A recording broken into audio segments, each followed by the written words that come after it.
Hello friend, this is Khushi front of you and I am a student of SkyCC. So today I am going to tell you about Indian Army. तो सबसे पहले हम बात करेंगे सुभाष चंद्र बोस की, जो कि आज़ाद हिंद फौज यानी इंडियन नेशनल आर्मी के लीडर हैं। तो नेताजी सुभाष चंद्र जी का जन्म 23 जनवरी 1897 में उड़ीसा के कटक में हुआ था और बालकाल से ही उनके जीवन पर विवेकानंद रामकृष्ण के विचारों का प्रभाव था।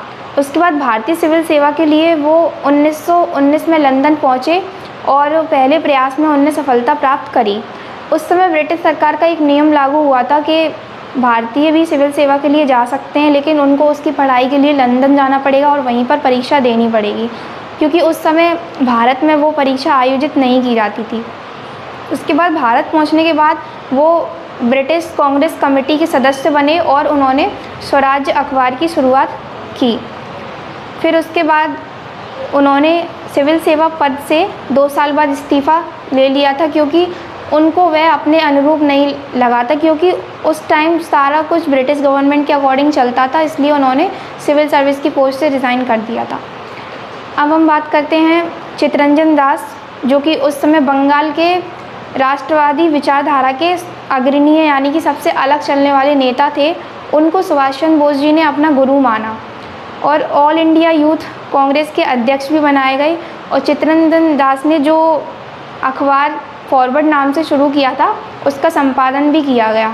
फिर उसके बाद 1925 में क्रांतिकारी गतिविधियों में हिस्सा लेने पर सुभाष चंद्र बोस जी को गिरफ्तार कर लिया गया और मांडले जेल में भेज दिया गया, जहाँ पर उनको टीबी की बीमारी ने पकड़ लिया। उसके बाद 1927 में जब वो रिहा हुए तो उनको अखिल भारतीय कांग्रेस के महासचिव बना दिया गया और उन्होंने जवाहरलाल नेहरू के साथ काम किया।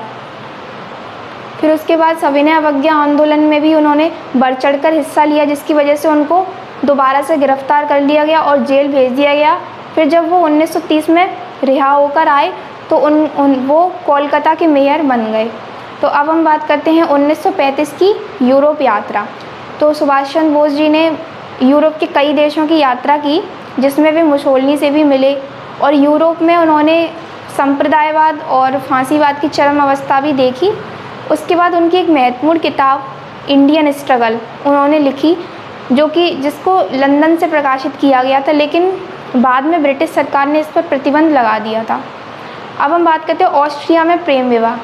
तो जब सुभाष चंद्र बोस जी अपना इलाज के लिए ऑस्ट्रिया में ठहरे हुए थे, तो जब उनको अपनी किताब लिखने की ज़रूरत थी तो उनको एक अंग्रेज़ी जानने वाली महिला की आवश्यकता हुई। उनके एक दोस्त हैं जिन्होंने एमिली शेंकल नाम की ऑस्ट्रियन महिला से उनकी मुलाकात कराई और एमिली शेंकल के पिता एक प्रसिद्ध पशु चिकित्सक थे, जिससे उनका विवाह करा दिया गया।